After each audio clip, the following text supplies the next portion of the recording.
Matthew chapter 17. 6 days later, Jesus took with him Peter and James and his brother John. He led them up to a high mountain by themselves. He was changed in looks before them. His face was as bright as the sun. His clothes looked as white as light. Moses and Elijah were seen talking with Jesus.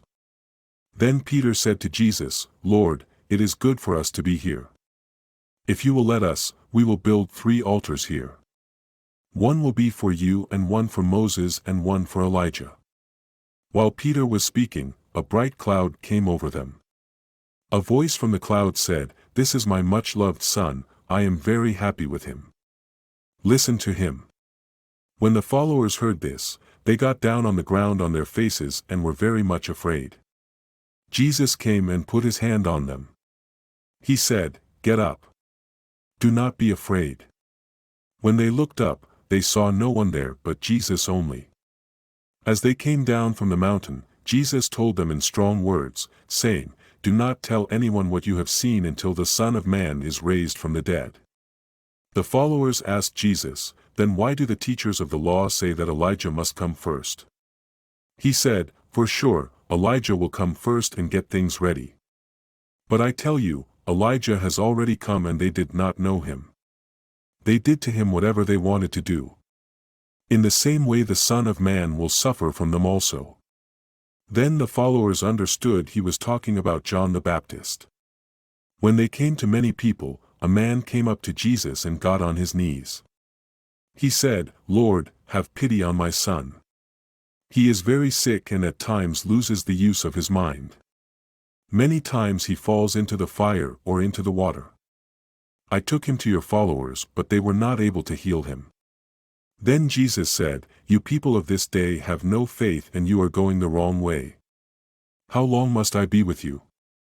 How long must I put up with you? Bring him here to me." Jesus spoke sharp words to the demon and the demon came out of him.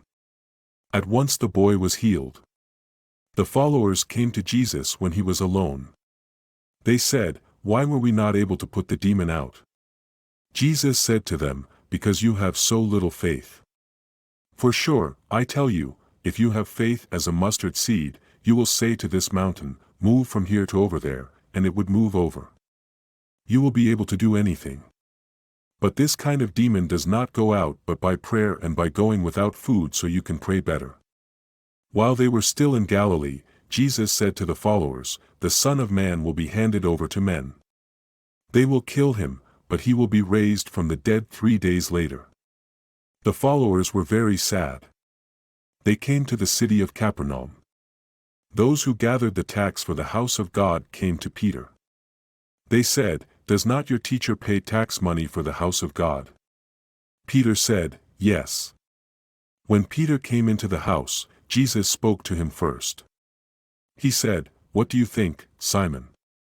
From whom do the kings of this earth get their money or taxes, from their own people or from those of another country?" Peter said to him, "From those of another country." Then Jesus said, "Then their own people do not pay taxes. But so we will not make them to be troubled. Go down to the lake and throw in a hook. Take the first fish that comes up. In its mouth you will find a piece of money.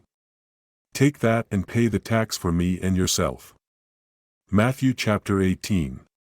At that time the followers came to Jesus. They said, "Who is the greatest in the holy nation of heaven?" Jesus took a little child and put him among them. He said, "For sure, I tell you, unless you have a change of heart and become like a little child, you will not get into the holy nation of heaven. Whoever is without pride as this little child is the greatest in the holy nation of heaven. Whoever receives a little child because of me receives me. But whoever is the reason for one of these little children who believe in me to fall into sin, it would be better for him to have a large rock put around his neck and to be thrown into the sea. It is bad for the world because of that which makes people sin. Men will be tempted to sin. But it is bad for the one who is the reason for someone to sin. If your hand or your foot is the reason you sin, cut it off and throw it away. If your eye is the reason you sin, take it out and throw it away. Be sure you do not hate one of these little children. For the Son of Man has come to save that which was lost. What do you think about this? A man has 100 sheep and one of them is lost. Will he not leave the 99 and go to the mountains to look for that one lost sheep? If he finds it, for sure, I tell you, he will have more joy over that one than over the 99 that were not lost. My Father in heaven does not want one of these little children to be lost. If your brother sins against you, go and tell him what he did without other people hearing it. If he listens to you, you have won your brother back again. But if he will not listen to you, take 1 or 2 other people with you.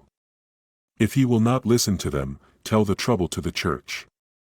If he does not listen to the church, think of him as a person who is as bad as one who does not know God and a person who gathers taxes.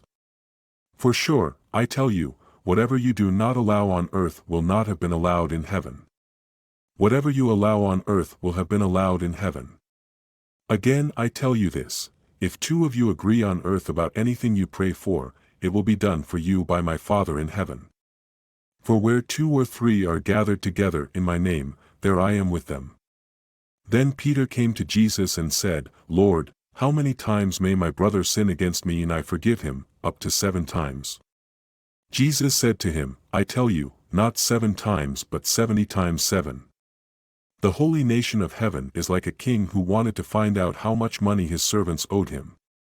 As he began, one of the servants was brought to him who owed him very much money. He could pay nothing that he owed. So the king spoke the word that he and his wife and his children and all that he had should be sold to pay what he owed. The servant got down on his face in front of the king. He said, Give me time, and I will pay you all the money. Then the king took pity on his servant and let him go. He told him he did not have to pay the money back. But that servant went out and found one of the other servants who owed him very little money.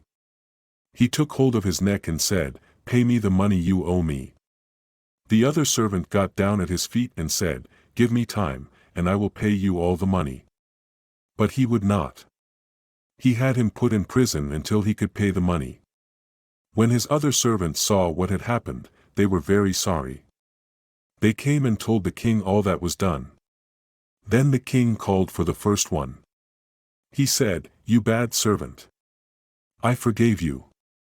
Should you not have had pity on the other servant, even as I had pity on you? The king was very angry.